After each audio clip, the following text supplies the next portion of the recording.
and the word analysis itself. So, qualitative refers to measurement or describing qualities and or characteristics. It is more about explaining and giving information or thoughts. For example, when you judge or evaluate based on how good or bad it is. So, it is called a qualitative judgment, which is opposite to quantitative that refers to quantity or number. For example, if you are referring to how many items you have and so on. Qualitative analysis. It is a securities analysis that uses subjective judgment based on unquantifiable information. Qualitative data analysis or QDA is the range of processes and procedure whereby we move from the qualitative data that have been collected into some form of explanation, understanding, or interpretation of the people or situation we are investigating. So, like what I have said earlier, it uses your own personal judgment into a particular topic without measuring the quantity, numbers, or in a way of using a diagram. Qualitative analysis is through explanation, understanding, and interpretation. For example, the topic about how stress affects people's behavior. So from that, what you are going to do is to collect data or informations to manifest factual things about how stress affects people's behavior. So you can use the interviews, or what you are going to do is to get the informations or opinions of your participants or respondents. Two main approaches of qualitative data analysis. Deductive approach. The deductive approach involves analyzing qualitative data based on a structure that is predetermined by the researcher. A researcher can use the questions as a guide for analyzing data. Inductive approach, on the contrary, is not based on a predetermined structure or set ground rules or framework. It is a more time-consuming and thorough approach to qualitative data analysis. There are two main approaches to qualitative data analysis, the deductive and inductive approach. So, in deductive approach, it contains theory, hypothesis, observation, and confirmation. So, the reasoning starts with a theory and leads to a new hypothesis. Then, it is put to the test by confronting it with observations that can lead to a confirmation or a rejection of the hypothesis. Also, when we use deductive approach, it has a possibility to explain causal relationships between concepts and variables, possibility to measure concepts quantitatively, and a possibility to generalize research findings to a certain extent. So, in this approach, it uses the research questions to group data and find the differences between the similarities and differences of the topic. Then, it was deductive approach.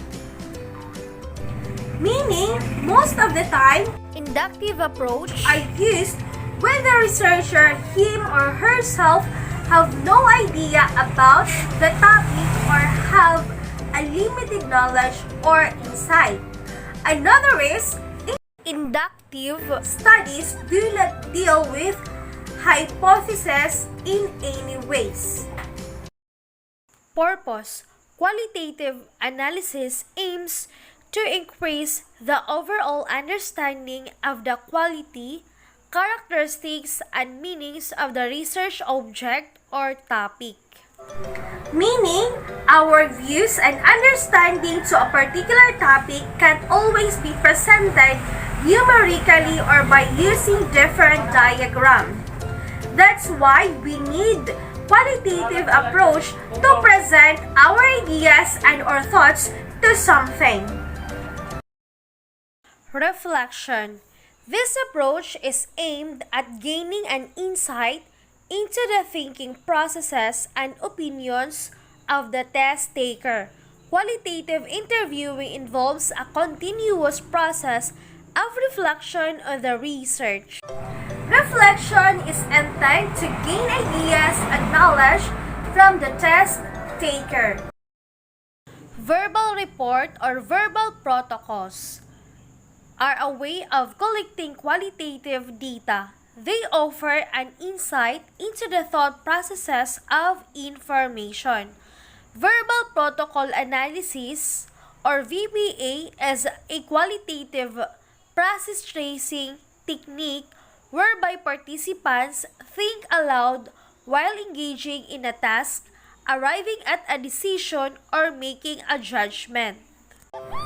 So, on verbal report or protocols, the researchers could use more traditional techniques such as self-report. And some examples of verbal report can be interviews, problem-solving protocols, and many more. A number of variables can be distinguished. First, talk loud. Second, think aloud. Third, concurrent. Next is retrospective, mediated, and lastly is non-mediated. For the first one is talk loud, which means it involves asking real users in face-to-face to think aloud as they perform tasks. User or participant is asked to say whatever they think, what they feel, or assumptions particularly to their task. Second is think aloud, in which the participants share or verbalize their thoughts during and after the task. Next is concurrent, meaning the same verbal reports is completed during the task. Then, retrospective, which is opposite to concurrent, meaning to say verbal reports is completed after the task. Another is mediated. So it is a variable that links the independent and dependent variables and thus explains the relationship between the other two variables. And some tools that can be used in communication during mediated are phone, computers, or messages. Lastly is non-mediated. So, communicating to our respondents or participants is through a face-to-face interaction. Some pointers when using verbal reports and test analysis. Before, first, consider language. Second, is a concurrent verbal report more suitable than a retrospective one or vice versa? So before, we have to consider the language in order to avoid miscommunication. This will also help to the people involved to understand the topic and acquire the knowledge that is the researchers wanted to provide. Another is concurrent verbal report more suitable than a retrospective one or vice versa. Of course, we need to consider things to what would be more effective between concurrent and retrospective report. During, first, tell the information what a verbal report is.